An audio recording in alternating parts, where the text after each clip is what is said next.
Hey everyone, welcome back to the Wrench and Fool. Well, it seems that my Ioniq has fallen victim to the infamous 12-volt battery issues that seem to be plaguing these cars. It's not doing anything. So, this is actually the fourth time that this has happened in the past 2 weeks, I think. A couple of times I got into the car, unlocked the doors normally, got in, pushed the power button, and then I would get a message saying, low 12-volt battery voltage, please stop the car immediately, or something like that, even though the car was stopped and sitting in my driveway. One time I was able to just power cycle it, hit the power button, turn it off, turn it back on, and it started working again. The next time that didn't work. It would display that message again, but it would not start up even after power cycling it. Third time was like this, where the 12-volt battery was completely dead.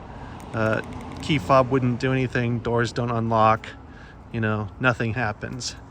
So that's where we're at today as well. After that third time where the battery was completely dead and it wouldn't do anything, I put my battery charger on it, unlocked the car with the physical key here behind the door handle. Unlocked it, popped the hood, put a battery charger on there, let the battery completely charge up overnight, like 12 hours. That lasted for 3 days, I guess, 4 days. And now we're back to this, where the battery is completely dead. So I'm going to pop the hood, get it jump started, and we're gonna take it over to Hyundai and have them take a look at it.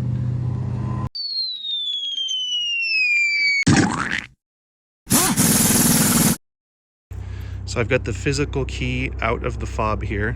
The way you do that is you just push the button on the back there, and then you can just pull the physical key out the bottom. Then you have to get in here like I showed before. I don't know if I can do this one-handed. I'll give it a shot. You get in here, stick the key in there, and turn it. So now the door should be unlocked. There we are. As we can see, we've got nothing going on in here. No lights, no nothing. So I'm gonna pop the hood. At least this process is easier than it is on the Tesla over there. Let me get this key out. So,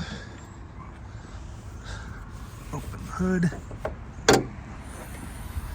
And then the 12-volt battery is hanging out under here. How we get to that, you open the undersized front trunk, just pull out this panel here, comes out, it just pops out.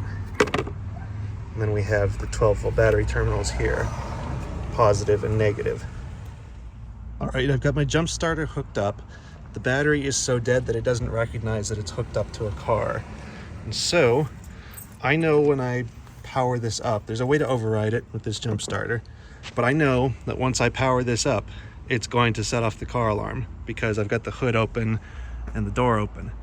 So I've got the key fob here, primed and ready to go to hit that unlock button as soon as I start this battery charger, because it's going to be really loud. So plug your ears. There. Okay, so now we should be able to go in the car with the key fob. So we've got life now. And we'll hit the power button.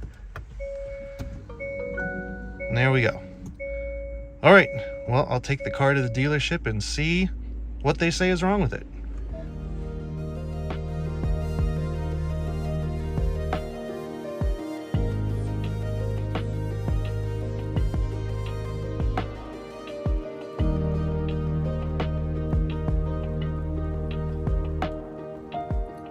Well, it's about 24 hours later. They did have to keep the car overnight to do some testing on it, but I just got a call from the dealership saying that the car is ready for pickup, apparently been fixed. So they just sent a lift over. I'll be heading over there shortly. Let's see what they found.